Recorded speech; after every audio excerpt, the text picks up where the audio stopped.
In this video, I want to talk about 8 reasons why women stay in abusive relationships. I went to family studies and I did some research and I found out why. Because it seems to me as though everyone is saying, why did Cassie stay? Why didn't she just leave? Oh, she must have liked it. Oh, she wanted the money.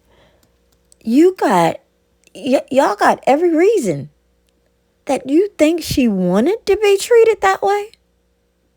Like, really? Like, I know y'all can't be serious. Do you think anybody that's in their right frame of mind wants to be treated that way? I don't know if you could be high on the rugs or what. I don't even know if you still want to be treated that way. You just don't. And at some point in time, you become tired. It's just like with anything else. You become tired of the foolishness.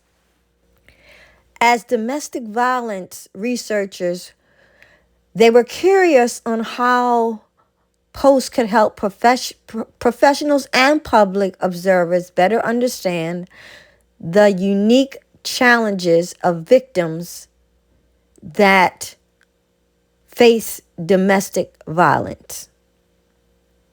They examined voices to see what they could learn and what they could collect, what kind of information they collect. They spoke to hundreds of women from all over the world. And they read and they coded and they sorted, and then they published. And they published these findings. Through this analysis, we identified 8 main reasons women stay in abusive relationships. Please listen, because I think some of y'all are being very ignorant right now. It's like everybody is pointing the finger at Cassie and nobody is blaming Diddy. That man is a nut. The first reason is distorted thoughts. I think some of y'all having some distorted thoughts right now. When we look at this picture, we look at Cassie and we look at whoever this man is. We look at them and we're like, wow, what a life. Powerful couple. Da-da-da-da-da. No. She was afraid. Let me tell you what distorted thoughts are. Distorted thoughts, being controlled and hurt, is traumatizing, and this leads to confusion, doubts, and even self-blame. Perpetrators harass and accuse victims, which wears them down and causes despair and guilt. For example, women shared, I believed I deserved it.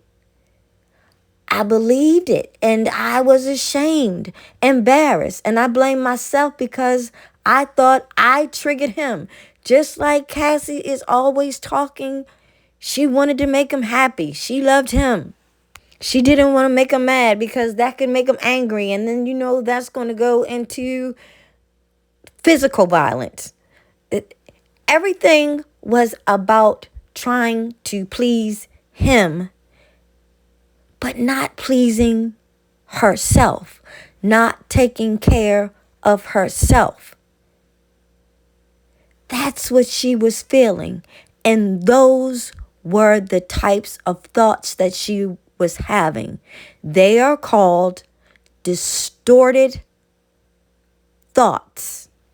Number 2, which he did, damaged self-worth. He definitely did that. He ruined her. He ruined Cassie. Damaged self-worth. Related was the damage to the self that is the result of degrading treatment. Many women felt beaten down and of no value, saying he made me believe I was worthless and alone. And I felt I had done something wrong and I deserved it. And that's what she was feeling, is destroyed. And I pray that she gets it back and that she knows that this is not her fault. Not her fault at all. Number 3, FEAR, fear. The threat of bodily and emotional harm is powerful, and abusers use this to control and keep women trapped. Female victims of violence are much more likely than male victims to be terrorized and traumatized. One said, I was afraid of him. I knew he'd make leaving an ugly, drawn out nightmare. Attempting to leave an abuser is dangerous. One woman felt trapped because of her husband's threats of hunting me down and harming all my loved ones, including our kids, while I watched and then unaliving me. Look at Cassie's face right here. She looked like she having a good time. No, that is a face of fear, damaged self-worth, and those crazy thoughts that she might be thinking she deserved this. Number 4, wanting to be a savior. Women are very much people pleasers, and we always think we can change, we can help, we can do this, we can do that. We always want to be the savior man. So wanting to be a savior means many described a desire to help or love their partners with the hopes that they could change them. One said, I believed I could love the abuse out of him. Now, how crazy does that sound? Others described internal values of commitments to the marriage or partner, or with tweets like, I thought I would be the strong one who would never leave him and show him my loyalty. I would fix him and teach him love. Others had pity and put their partner's needs above their own. Well, his father died. He became an alcoholic and said that God wouldn't want me to leave him because he needed me to make him better. Bullcrap. God ain't tell him that. And don't y'all ever think God told you nothing like that. Because in no way, shape, or form or fashion is this the work of the Lord. This picture right here was taken from the video, that infamous video from the hotel, and she was calling the security for help to get up out of there. Number 5, children. Whoo, thank God they did not have any children together.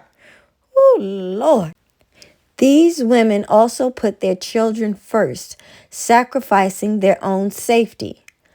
I was afraid if he wasn't beating me, he would beat his kids, and I valued their lives more than my own. And I stayed for 20 years while I protected our children, all while I was being abused. Others mentioned staying to benefit the children.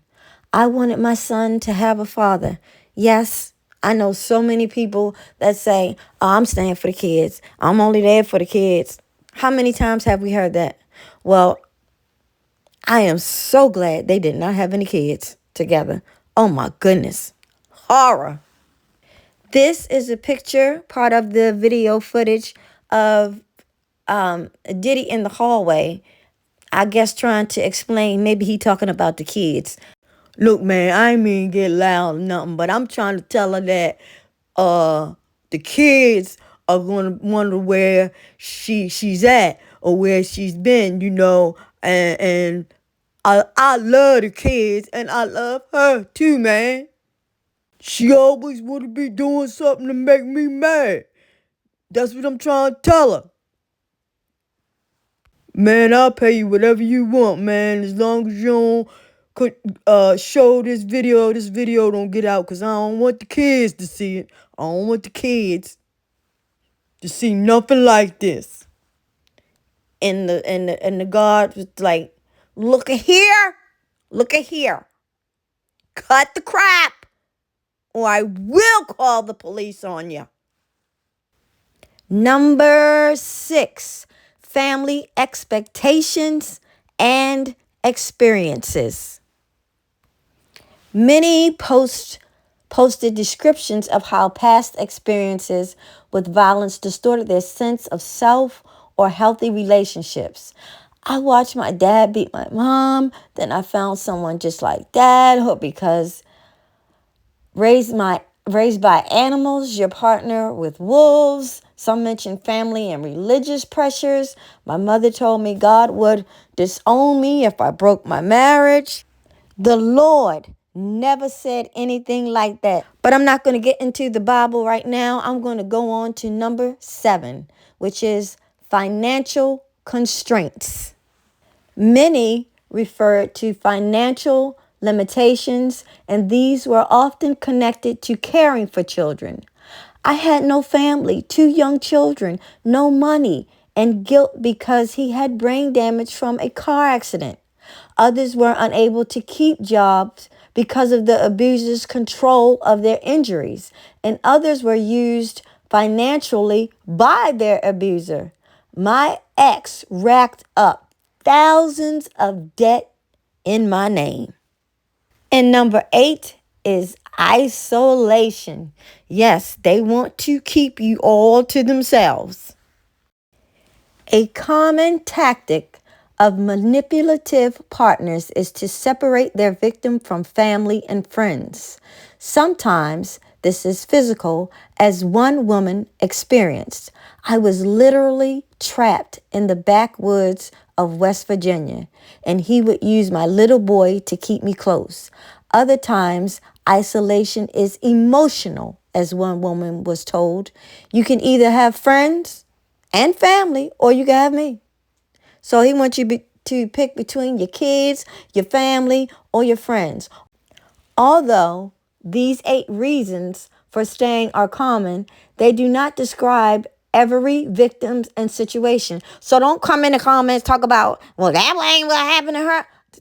A good portion of this it is women can also be perpetrators, and there are many patterns of violence. And yes, I do want to say this by looking at this picture. And all the time you're going through this, you're making believe I'm fine. You don't open your mouth to anyone.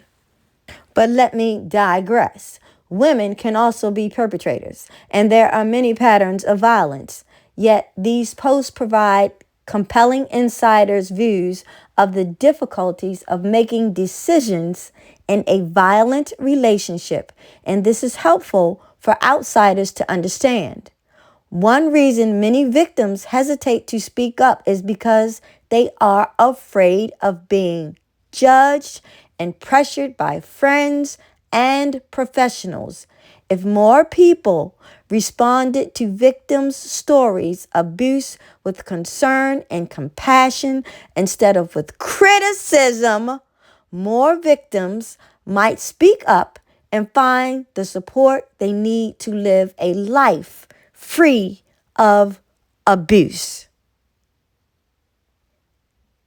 Did y'all hear that? Stop criticizing. Help. More will speak out. Because you got to put on that face around your family. I'm fine. I'm fine. Or because then you're going to, when you want to leave, then you're going to have to explain, well, mother and father going to be there. I never saw that. But you're going to have to explain to that. Explain to them all that was going on. Nobody wants this. Wake up. If you do, you are mentally, emotionally, spiritually insane. Yes. Now, the Lord said that. Nobody should be treated like this. Not one person. Not one person. Now, if you have not subscribed, please subscribe, and I hope that this has been informative. I don't care if it was informative to one person. I have done my job.